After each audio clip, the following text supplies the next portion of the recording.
भारत के मूल निवासी सुन लो मजदूर गरीब किसान जी। अधिकार मिला है डरना क्या, अब जाग बनो इंसान जी। हक मिला है डरना क्या, अब जाग बनो इंसान जी। भारत के मूल निवासी सुन लो मजदूर गरीब किसान जी। अधिकार मिला है डरना क्या, अब जाग बनो इंसान जी। हक मिला है डरना क्या, अब जाग बनो इंसान जी।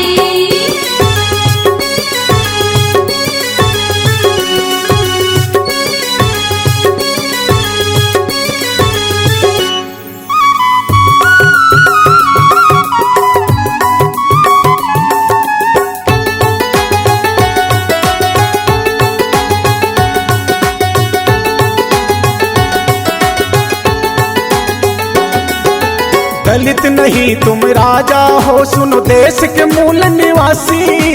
देश के मूल निवासी हो, सुनो देश के मूल निवासी। दलित नहीं तुम राजा हो, सुनो देश के मूल निवासी। देश के मूल निवासी हो, सुनो देश के मूल निवासी। लुटेरों ने तुमको बना दिया पिछड़ी आदिवासी। लुटेरों ने तुमको बना दिया पिछड़ी आदिवासी। शिक्षित बन संगठित रहो, शिक्षित बन संगठित रहो, संघर्ष हमारी शान जी।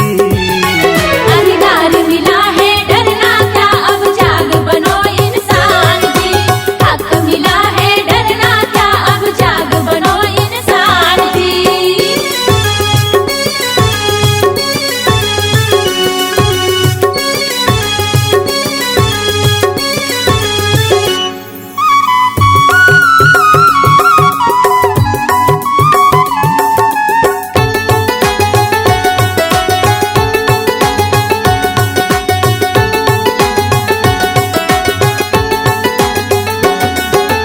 हम इस देश के मूल निवासी, घुट घुट अब नहीं मरना है। घुट अब नहीं मरना है, घुट अब नहीं मरना है। हम इस देश के मूल निवासी, घुट घुट अब नहीं मरना है। घुट अब नहीं मरना है, घुट अब नहीं मरना है। स्वाभिमान की है ये लड़ाई, मिलकर हमको लड़ना है। स्वाभिमान की है ये लड़ाई, मिलकर हमको लड़ना है। बुद्धम शरणम गच्छामि,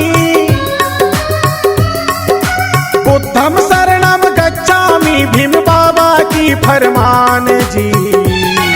अधिकार मिला है डरना क्या, अब जाग बनो इंसान जी। हक मिला है डरना क्या, अब जाग बनो इंसान जी।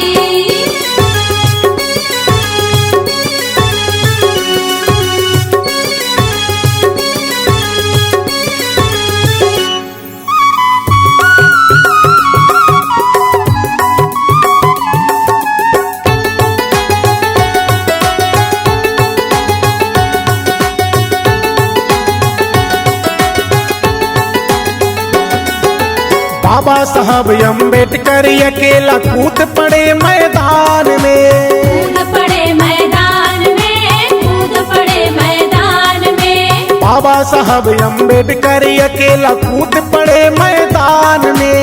कूद पड़े मैदान में, कूद पड़े मैदान में। समता स्वतंत्रता बंधुत्व का नारा दिया जहान में। समता स्वतंत्रता बंधुत्व का नारा दिया जहान में। विश्व रत्न बनकर लिख दिया, विश्व रत्न बनकर लिख दिया वह भारत का संविधान जी।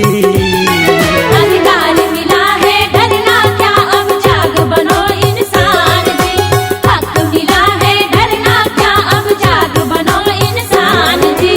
भारत के मूल निवासी सुन लो मजदूर गरीब किसान जी। अधिकार मिला है डरना क्या, अब जाग बनो इंसान जी।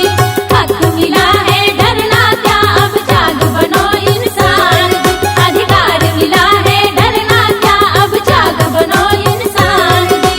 हक मिला है डरना क्या, अब जाग बनो इंसान जी।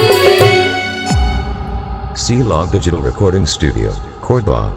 Contact number 99071192115.